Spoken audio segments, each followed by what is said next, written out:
For Canberra. Thank you, Deputy Speaker, and I rise in support of the Fuel Excise Relief Bill today.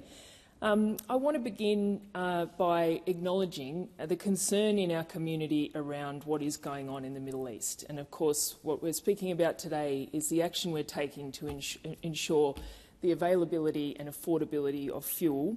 But I want to first acknowledge what I'm hearing as well from my community is the concern and the uncertainty around this war and its impacts.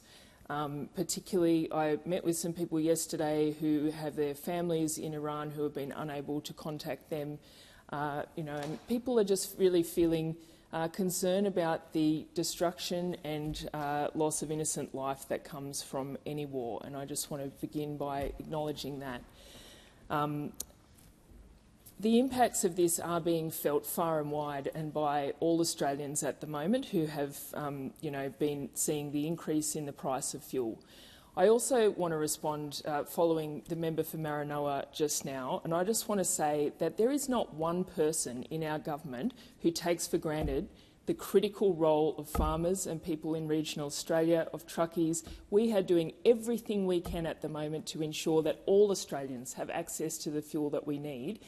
And while I represent a city and I may not have many farmers in my electorate, I have many farmers in my family, and I also have an understanding of where food and fibre come from, as of everyone in this government does. And we have been doing everything we can to ensure that our country keeps moving.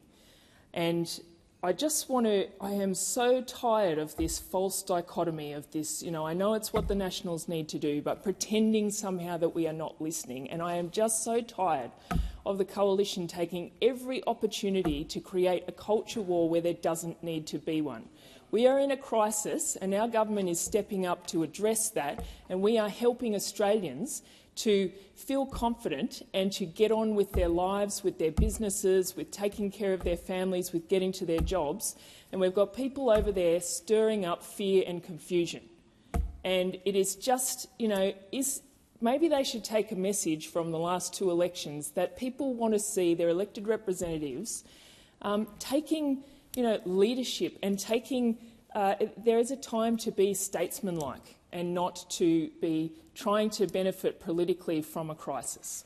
So this is the latest piece of action that we are taking, is to reduce the fuel excise, halving it for the next 3 months, so that every litre of petrol and diesel that people need is going to be more affordable for them.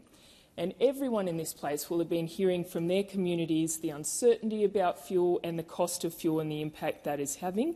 Canberrans are not immune, and we have had petrol stations running out of fuel here as well. And so this is really a welcome step that our government is taking. On top of that, we have, the member for Maranoa was talking about the companies ripping people off. Well, that is the other thing we have taken a really strong focus on, making sure we have doubled the penalties for price gouging, as well as tasking the ACCC with very closely monitoring the prices of fuel, ensuring that no one is going to use this to exploit people at the moment with this impacts on prices around the country. When fuel prices spike, as they have in the last few weeks, people feel it immediately and they feel it hard. And this is part of our government's direct and practical response. It is targeted and it will deliver real relief at the Bowser right now. The bill halves the fuel excise and the equivalent customs duty that applies to most fuels, from 52.6 cents a litre to 26.3 cents per litre. For the average commuter, that will be the equivalent of about $19 off a standard 65-litre tank of petrol or diesel. And this is a meaningful saving for people experiencing price shocks as a result of the war, and will be felt by every Australian at the Bowser. The bill also provides the Treasurer with the additional flexibility to go further if required, to reduce the excise or equivalent customs duty by more than 50% should conditions deteriorate. It means that the government is not locked into a fixed response as an evolving global situation continues to unfold. And it also makes changes to the heavy vehicle road user charge, both increases and decreases with appropriate flexibility, and suspends the limitations on increases to that charge for the 2025-26 and 26-27 financial years. Crucially, in practice, what that means is it's been reduced to zero for 3 months. That is because we appreciate the role that truckies and trucking has in keeping our economy moving, and this is to ensure that that can keep happening. This is a combined saving for truck operators of 32.4 cents per litre, 26.3 at the pump, and a further increase in fuel tax credits of 6 cents per litre that they will receive when they lodge their BAS.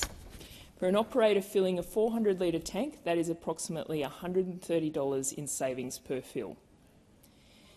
Our changes will give operators breathing room and will mean the whole supply chain breathes a little easier. I welcome the support of the Australian Chamber of Commerce, the National Road Transport Association and industry groups right across the country for these changes. We've also made clear that we expect fuel retailers to pass these savings on, and the ACCC will be monitoring this closely. As the Treasurer said, if retailers do the wrong thing by Australian motorists and truckies, the ACCC will come down on them like a ton of bricks. We've empowered the ACCC by increasing their surveillance and monitoring powers, and we're increasing the penalties. The opposition have been loudly claiming credit for this policy. Let's be clear about what actually happened. This government acted decisively at scale through National Cabinet, with the states and territories aligned, and a fully costed package that delivers relief without recklessness. Those opposite called for similar measures but proposed to fund it by gutting Australia's clean energy transition. Their plan would have ended the electric car discount, reversed green hydrogen subsidies and tax credits, and paused the home battery scheme. In other words, they wanted to make Australians more dependent on fossil fuels as the price of getting short-term relief for a fossil fuel crisis. Now, if anything, this we can learn from this crisis at the moment is that we need to be less reliant on fossil fuels. People at the moment who are lucky enough to have an electric vehicle are not worried about where they will get their fuel. This is, if anything, a message that the transition to renewable energy cannot come fast enough. Australia's reliance on fossil fuels exposes us to crises like these. Moving to a renewable future would mean that Australians will be more protected from global oil price shocks. A few years ago, Scott Morrison said that EVs would end the weekend.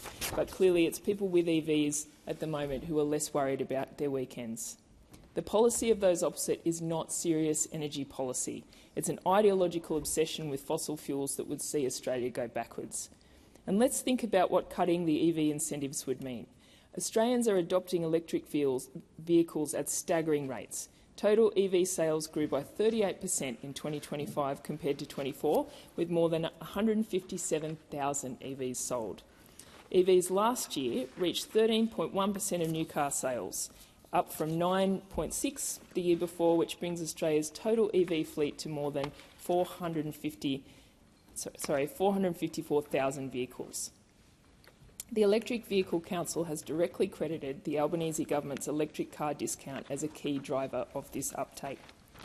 The government's new vehicle efficiency standards have also seen a huge uptake in the number of available models which jumped from 56 in 2022 to 160 by the end of last year, including utes and commercial vans. In 2022, there were only 2 EVs under $40,000, and now there are around 10. And for the first time, there is even a model under $30,000, which is great news because it needs to be something that is accessible to all Australians as people want to be part of the transition to renewable energy. Just think for a second how much worse this fuel crisis would be if those EVs driving on Australian roads were replaced by petrol or diesel cars. It would only add to it. And since this war began, demand for EVs has only increased. Car sales data shows that EV searches nearly tripled from February to March 2026. Australians get it. Those opposite are living in the past. Some economists doing nothing is not a choice this government was prepared to. The debate will be